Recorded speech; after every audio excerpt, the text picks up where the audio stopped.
असतात, काळ सापेक्ष असतात. पृथ्वीवर सूर्योदय होतो, सूर्यास्त होतो.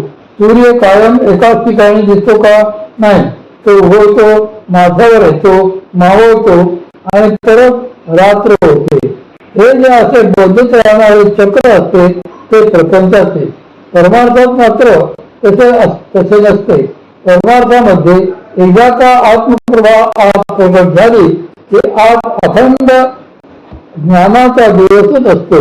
मग तेथे अविद्येची रात्र नावालाही उरत नाही. रमणीय आत्मप्रभा. परमपूज्य सद्गुरू श्री मामा या संदर्भात त्यांचा एक सुंदर अनुभव सांगत असत.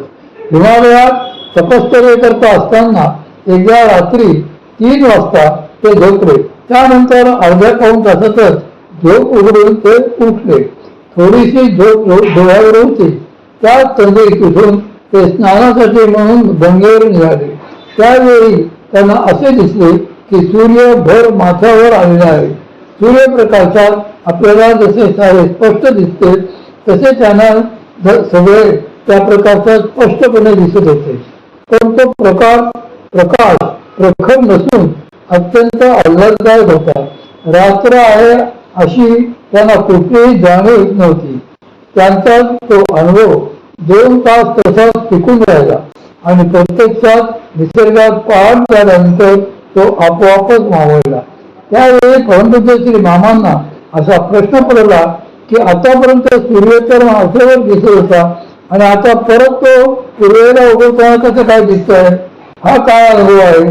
त्यांच्या मनात बरेच दिवस तो प्रश्न रेंगाळत होता. पुढे जेव्हा पुण्यात आल्यानंतर परमपूज्य सद्गुरू श्री गुरुदेव महाराजांची व त्यांची भेट झाली तेव्हा त्यांना परमपूज्य श्री मामांनी तो प्रश्न विचारला. त्यावर ते म्हणाले की ते आत्मस्वरूपाचेच सूर्यरूपाने होणारे दर्शन होते. आतमध्ये जेव्हा आत्मप्रकाश प्रगटतो तेव्हा त्या प्रकाशाने विश्वही प्रकाशमय झालेले दिसते. असा अद्भुत प्रकाश दिसणे हे महासिद्धावस्थेचे द्योतक असते. आत्मस्वरूपाचा प्रकाश. त्यानंतर श्री गुरु महाराजांनी त्यांना केनोपनिषदातील गुरु शिष्य संवाद रूप असणारा एक श्लोक सांगितला. यच्च सूक्ष्मानुपश्यन्ति येन चक्षुर्विपश्यति तदेव ब्रह्मत्वं विद्धि भेदं यदीदमुपासते. मनुष्य जे चक्षुंनी डोळ्याने पाहत नाही पण ज्याच्या योगाने चक्षु डोळे पाहतात तेच ब्रह्म आहे असे तुझा ज्याची उपासना केली जाते ते नव्हे. भगवत पूज्यपाद श्रीमद आद्य शंकराचार्य स्वामी महाराजांनी त्यांच्या एकश्लोकी नामक अध्यात्मकर प्रकरणात संवाद रूपाने असे सांगितले आहे की किं ज्योतिस्तव भानुमान हनुमे रात्री परिपादकं यादेवं विदित दर्शन विधि किं ज्योतिराख्याहिमे चक्षुस्तस्य निवेदनादिसमये किं श्रीर्भियो दर्शने किं तन्नामतो भवान् परमतं ज्योतिर्तस्मै प्रभो. कोणत्या ज्योतीने तुला ज्ञान होते? मला दिवसा सर्व सूर्याच्या प्रकाशाने आणि रात्री चंद्राच्या दिव्याच्या प्रकाशाने कळते. असू दे. बघण्यासाठी दिवसा सूर्यप्रकाश आणि रात्री चंद्र, दीप, अग्नी वगैरेचा प्रकाश उपयोगाला येतो.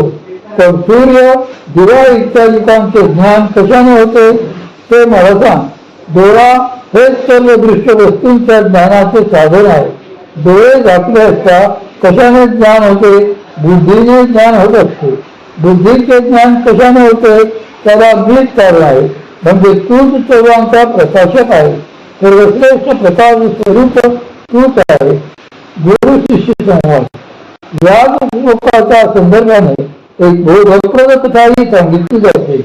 एक शिष्य एकदा एका गुरूंकडे गेला आणि त्यांच्या पुढे समुद्रात ठेवून तो त्यांना म्हणाला की महाराज, मला ब्रह्माविषयी ज्ञान द्या. त्यावर गुरुजी म्हणाले, वत्सा, तुला जर ब्रह्मविषयक ज्ञान हवे असेल तर माझ्या काही प्रश्नांची उत्तरे दे. दिवसा तू ज्या सगळ्या गोष्टी बघतो त्या कशामुळे बघतो? शिष्य म्हणाला, त्या वस्तू मी डोळ्यांनी सूर्याच्या ज्योतीमुळे म्हणजे नेत्रातील सूर्यदेवतेच्या व बाहेरील सूर्यप्रकाशाच्या साह्याने बघतो. गुरुजींनी पुन्हा त्याला विचारले की रात्री जेव्हा सूर्य नसतो तेव्हा तू कुठल्या प्रकाशाने बघतो? त्यावर शिष्य म्हणाला, तेव्हा मी चंद्राच्या ज्योतीने म्हणजे नेत्रातील चंद्रदेवतेच्या व बाहेरील चंद्रप्रकाशाच्या साह्याने बघतो. मग गुरुजी पुन्हा त्याला विचारले की ज्यावेळी अशी स्थिती असते की डोळे बंद आहेत, सूर्यही नाही आणि चंद्रही नाही, अशा वेळी तू कोणत्या ज्योतीने बघतो? त्यावर शिष्य म्हणाला, अशा वेळी मी ज्ञानाच्या बुद्धीच्या ज्योतीने बघतो. गुरुजी त्याला विचारले, हा ज्ञानाचा बुद्धीचा प्रकाश कुठून येतो? यावर कधी विचार केला असता? त्यावर शिष्य म्हणाला, महाराज, तो प्रकाश माझ्यापासूनच येतो. ते ऐकून गुरु म्हणाले, हा प्रकाश ज्या ज्योतीपासून येतो तिलाच आत्मवस्तू असे म्हणतात. तिच्या प्रभेमुळे, त्या आत्मप्रभेमुळे सगळ्या वस्तू प्रकाशित होत असतात. तो ज्योतिर्मय परमप्रकाश तूच आहे. म्हणूनच ब्रह्मज्ञानी संतांचे वैशिष्ट्य असे असते की त्यांना अंधारात देखील दिसते. त्यांना बघण्याच्या क्रियेसाठी बाह्य प्रकाशाची आवश्यकता नसते. त्यांना अनित्य ज्ञानदृष्टीची म्हणजे इंद्रिय ज्ञान दृष्टीची गरजच नसते. ते आत्मवस्तूच्या आत्मज्ञानाच्या प्रकाशामध्ये सारे काही बघत असतात. त्यांच्या त्या दृष्टीला नित्य ज्ञानदृष्टी किंवा आत्मज्ञान दृष्टी असे म्हणतात. या संदर्भात 6व्या अध्यायात ते माऊलींची एक बहारीची ओळी होती. आता आत्मप्रभा नित्य नवी त्याची करुणी ठाण देवी, जो इंद्रियाचे चोरणी जेवी तयाची शिकावी. आत्मज्ञानाचे प्रत्याहार. आत्मज्ञानाच्या प्रकाशात इंद्रियांना चोरून कैवल्य रसाचा आस्वाद घ्यायचा असतो.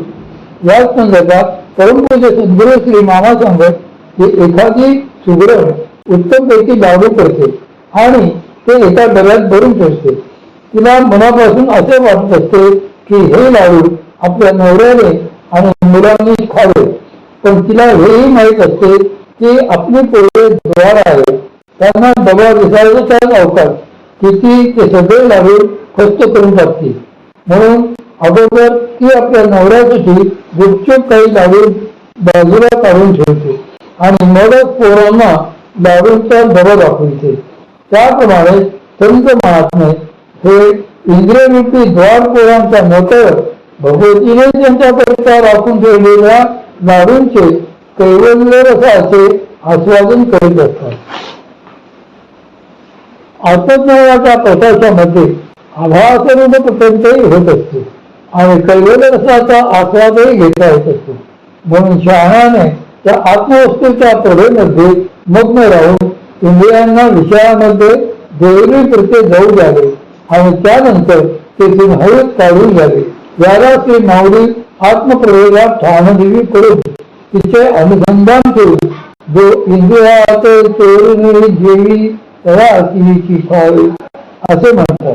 इंद्रियांनाही करणार नाही अशा रीतीने आपल्या वृत्ती बाजूला काढून त्या योगे कैवल्य रसाचा आस्वाद घेत जावा. विषयांपासून वृत्ती काढून घेण्याचे कार्य तुम्हाला स्वतःला सहजतेने करता येत नसते. इंद्रिय विषयांचा भोग घेत असतात. त्या विषयांपासून इंद्रियांना वेगळे काढणे याला प्रत्याहार असे म्हणतात. ते माऊली सांगतात की तेव्हा प्रत्याहार ख्याती केली विकारांची संपली भोरी इंद्रिये बांधून आणली हृदयात. अनुभव परमार्थाचा. येथे ते तुम्ही इंद्रिय बांधून आणा असे म्हणत नाही, त्या भगवती शक्तीने इंद्रिय बांधून हृदयात आणली असे म्हणतात. साधक जर अधिकारी असेल तर ती भगवती शक्ती त्याला हा अनुभव देते. त्याची इंद्रिये बांधून तीच हृदयात आणते. श्री माऊली 18व्या अध्यायातही असेच म्हणतात की तरी सर्व इंद्रियाच्या वृत्ती देवगुणी आपल्या हाती बुद्धी आत्मया मिळे एकांती क्रिया जयती. अंतःकरणाच्या इंद्रियाद्वारे कार्य करणाऱ्या सर्व वृत्तींना बुद्धी आपल्यामध्ये समाविष्ट करून घेत असते. त्यानंतर ती त्यांना हृदयात आणते. एकदा का त्या वृत्ती अशा हृदयामध्ये आल्या की त्या स्थिर होऊ लागतात आणि त्यापुढे आत्मस्वरूपी लीन व्हायला लागल्या की तेथून आत्मप्रवेशाचा अनुभव सुरू होतो.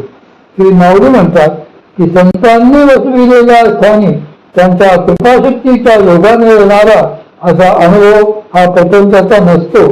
तो अनुभव परमार्थाचाच असतो. तो अनुभव तेथे सुरू होतो. म्हणूनच तेथे रम्यता असते. म्हणूनच त्या स्थानाला महत्व असते. एरवी भलत्या स्थानी अशी अनुभूती प्राप्त होऊ शकणार नाही. मात्र संतांच्या स्थानी येणाऱ्या या अनुभूतीच्या बाबतीतही अधिकार भेद असतो. पुढच्या वेळी सद्गुरू श्री माऊली सांगतात